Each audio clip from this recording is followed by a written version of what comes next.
कि बाजार में हलचल हो गई और व्यापारी हिल गए। हम आदमी को एक नारा दे दिया गया, इंतजार करो, और सब उसमें बंध गए। मेरा तो ज्यादातर लेना देना मारवाड़ी यजमानों से ही है। महीने में 25 दिन उन्हीं के आसपास कथा करता हूं मैं। सब के सब उदास हो गए। सुबह आरती करते हैं, थोड़ी बहुत ऊर्जा लेते हैं और धंधे पे गए तो ऐसी हालत हो गई, अविश्वास, अस्थिरता।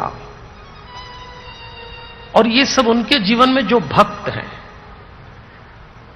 तो सोचने वाली बात तो है। छोड़िए, हमको बाकी सब चीजों से कोई लेना देना नहीं, मेरा विषय भी नहीं है। लेकिन इस कठिन समय में मैं जिन लोगों के साथ उठता बैठता हूं, जो लोग मुझसे संबंध रखते हैं, वो पूछते हैं और मैं उनसे कहता हूं, ये कठिन समय है, किसके जीवन में नहीं आया?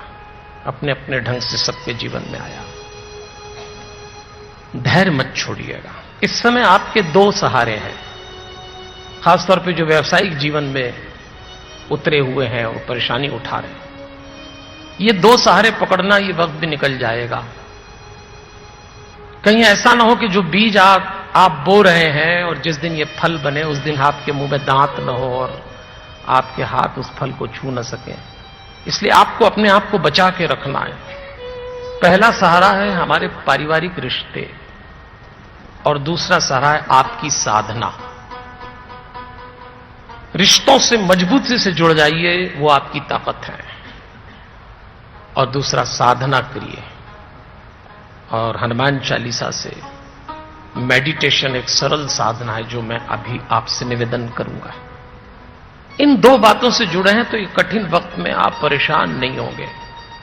नहीं तो हमको अपने ही लोग बताते हैं। किसी कवि ने बड़ी सुंदर बात लिखी है, सूने मंदिर हो गए, शांत पड़ी चौपाल, ऐसा उन्होंने लिखा है।